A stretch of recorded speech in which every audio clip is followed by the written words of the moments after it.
Hey guys, how you doing? Good, good. It's nice to see you today on this cold morning in Greenbrier County. And I want to say, first of all, thanks to the O School and Dr. Nimitz and Dreama and all my friends here who are hosting us today. You know, I actually wanted to do it out by the school, but it's a little bit cold today.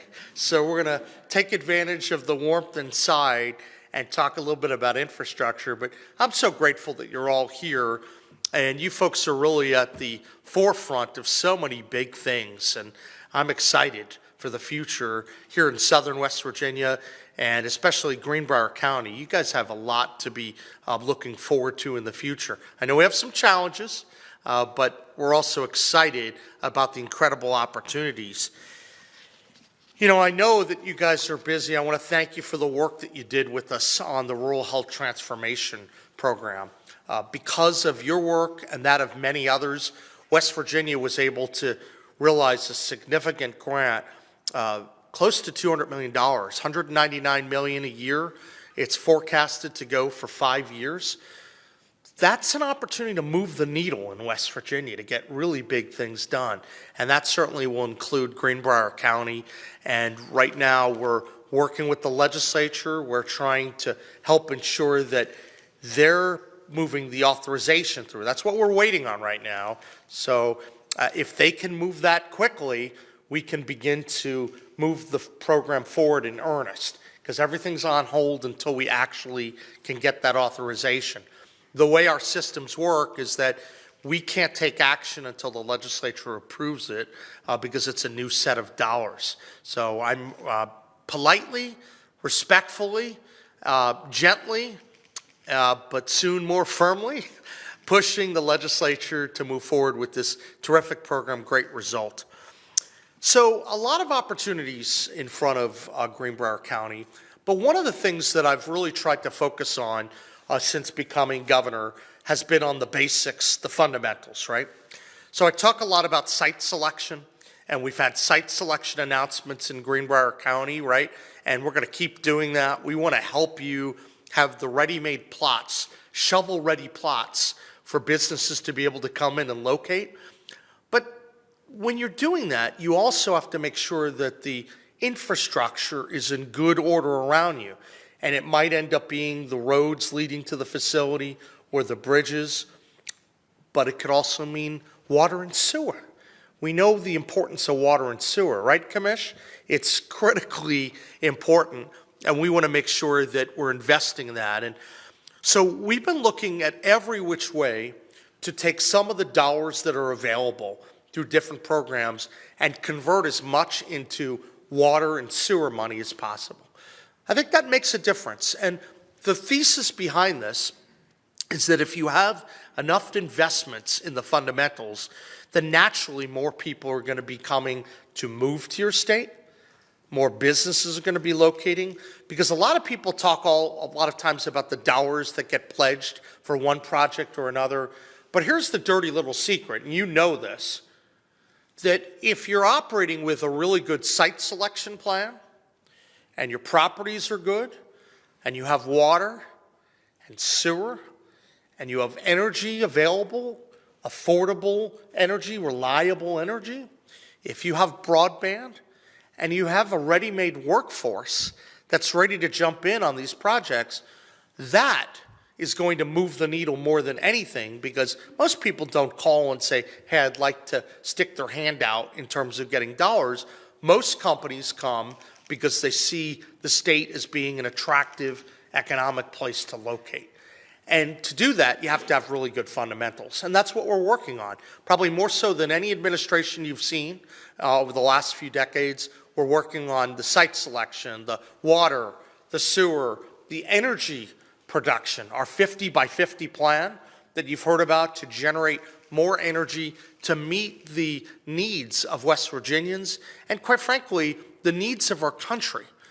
West Virginia sits in a unique place, and we have a chance, an unbelievable chance, to really be the supplier of the energy demands that the United States needs to compete more effectively against China. And so we're sitting in a great spot. but once again, it all comes down to the fundamentals. So that's why we're here today. Today, I'm very pleased to make the first of a series of announcements that you're going to be seeing in southern West Virginia, and there'll be some across the state, but a lot in southern West Virginia coming up in the next few weeks, in order to help facilitate that economic growth and to look forward for the future. So today, we're announcing that there will be a $2 million grant to extend public water service from Sam Black Church to Smoot Elementary School. This is good stuff. This is actually going to help connect a lot of residential and commercial customers along the route. We think eventually that might allow the school to get rebuilt, the facility to reoccur. And I'm told that the principal is here today, Molly Judy. Where's Molly? Molly, is this going to help you? Oh my goodness, it will have such a significant impact of modernization and bringing this project to fruition, hopefully one day. So thank you so much. Well, we're really happy to do it, and I know that we're all about the fundamentals here, and we thought that when you can connect these water lines and it helps customers, it helps with schools and sends a bright message about our future, that's really critical to do. So, Molly, thank you for coming here today. I appreciate it. We'll hopefully get out to the school. I know when I'm driving by and it's about 11 degrees, I think we all opted for the inside event today, but we'll get outside there. I'm really pleased to announce this came from our AMLR funding, and that's actually the Abandoned Mine Lands Economic Revitalization Program. And that takes a lot of the resources, counties that had some mining in the past, and it turns them into platforms for growth. So that's where the dollars have come from, and I've been trying to dedicate more and more of that to the basics, to the fundamentals. I'm excited about what this means for Smoot Elementary School and the reliability, the safety, the peace of mind, and the message that I'm trying to send for our kids, right? Our kids are our most precious resource. We know that schools depend upon consistent water for sanitation, for food service, for student health, and also for emergency preparedness. And we know the critical nature this is, as we talked about it, for economic development. Frequently access to public water, that's just one of the key criteria for whether homes can be built, businesses can expand, and employers can even consider a location. And that's why today and this week is so important, because we are making a number of these announcements. And I know that there are a lot of areas in southern West Virginia in particular that have been hit hard in terms of a need for water resources. So it's going to be a good week for these announcements. I'm excited about it. I'm not going to roll them all out today, but we will be talking more and more about them in the upcoming days. Now, since 2016, West Virginia's invested hundreds of millions of dollars in different types of projects across West Virginia, and we're excited about that. Now, over the last year, our administration's been making some important and crucial decisions to put our budget in the right place. We've tightened spending pretty significantly. We've restructured government, trying to make it more efficient. We've reduced cost. And quite frankly, we focused relentlessly on getting our budget right. And as a result of that work and all of the focus, laser beam focus on economic development, since October alone, we've announced over $6.5 billion of economic investments into our state, with a projected over 7,000 jobs. Think about that.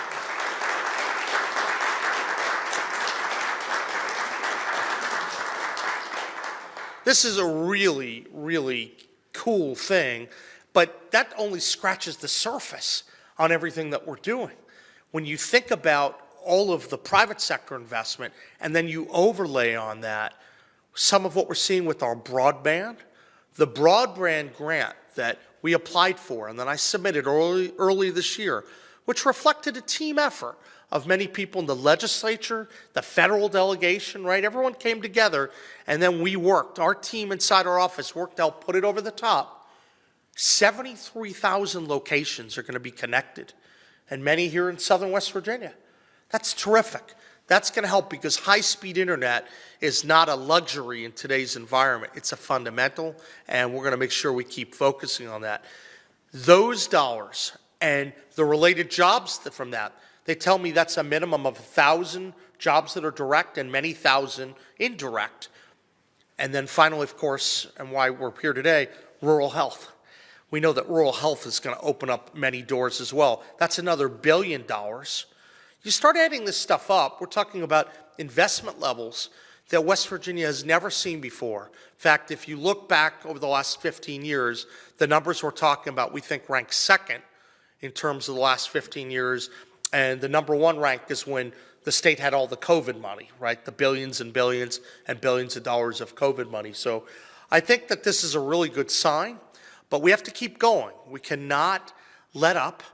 We have to keep pushing in order to make sure that the momentum we're showing is translated. And a lot of these are announcements that are going to occur, and jobs will begin to phase in into the future. So we have to make sure that we continue to do things now, especially before we see all those jobs take root. But we do all this for our people and to help communities and counties like Greenbrier County really do very, very well. So we're pleased to be here today and talk about it. I'm grateful for the County Commission and for all the leadership and your delegation, everyone who's working really hard. But I'd also like to give an opportunity for one of your local folks who's very involved in this to say a few words. He's doing some really good work.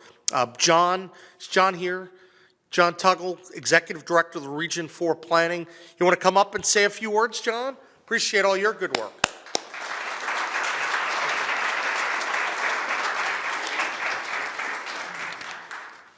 Thank you very much, Governor. And I've been around the governor and some of these other events, and I've heard you talk about the fundamentals a good bit. Yeah. Anyway, the importance of being fundamentally sound and developing these things gives you the opportunity to make good decisions. Yeah. And that doesn't happen in a vacuum. You mentioned a team effort. There's a team that is available, and a lot of them are sitting here today. It starts out with the Public Service District, sitting right here. Kevin and Donna are right there.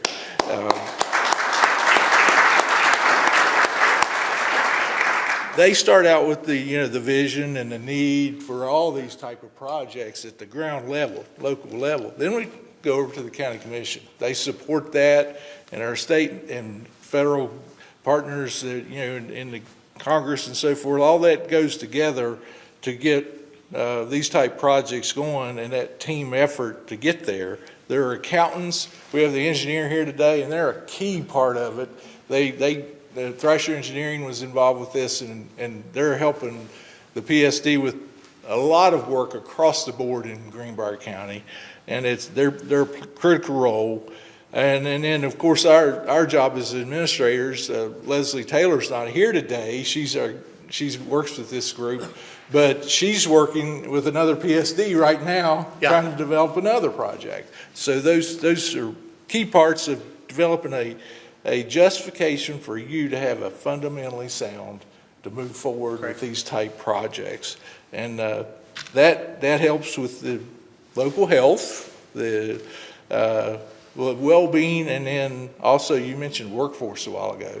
This project is kind of neat because when you do a school like this, you're helping the workforce that's here now because you're helping their somewhere for the kids to be, plus the kids that have working adults, that's your future workforce. So you're hitting it right on the nose right there, Governor. So we really appreciate you, and thank you for all you're doing here. And it's been a team effort, and this will help Greenbrier County immensely as they spread across. They keep moving forward. They'll be back and be asking for more. And we'll be back too. So thank you very much. You're welcome. It's great.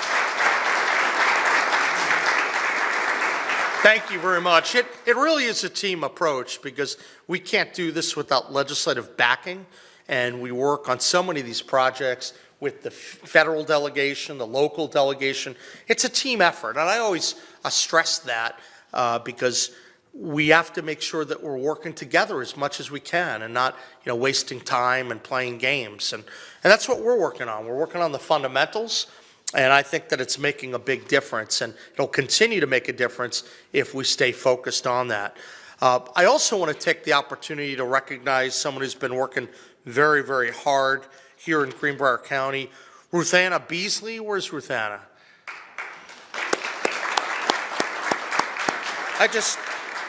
Well, sure, you can come up, sure. No, I mean, we try to be team-oriented around here. We're really grateful of the work that you're doing, and we're happy to partner with you because I hope you've seen our economic development team is trying to work closely with the counties to make big things happen, and I know that there'll be a lot of other initiatives, so I don't know if you want to say a few words, by all means. Well, I didn't prepare anything. That's so okay. But I just want to say thank you. This is our second time in the last year together announcing big things for Greenbrier Valley and Greenbrier County. Yeah. And I'm happy to be a part of that team. I'll leave it there. Well, Thank you so much. Thank you. Nice to see you. All right. So look, we're going to have a number of additional infrastructure announcements coming out of this week. I think it'll be a big week to let people know that we are investing in the fundamentals, and that makes a difference. And it's going to really help West Virginia grow in a way we haven't seen before. I want to make sure people know we have to invest in the things to keep our community strong, and clean water matters, and we spend a lot of time. Look, we have a lot of needs. We're working hard on it, and we're going to continue to focus on it. With these grants, you have some options in terms of how you spend the dollars. I've been trying to channel so many of the dollars on basic infrastructure, water and sewer. That certainly makes a difference. So, I'm really happy to be here today. I want to thank everyone at the School of Osteopathic Medicine for hosting, all the local leaders. I see a lot of familiar faces out there. I see one guy there, good guy, Jonathan Comer. Thanks for coming. Nice to see you. A lot of people here today, and I just want to say when we all work together, West Virginia wins. So thanks for coming. And now I see a couple media here. Happy to take any questions from the media that you may have. You good? 59 News, you're good? All right. Well, guys, I'm really happy that you're here. I want to say thank you, and we'll see you again very, very soon. Thanks, and God bless.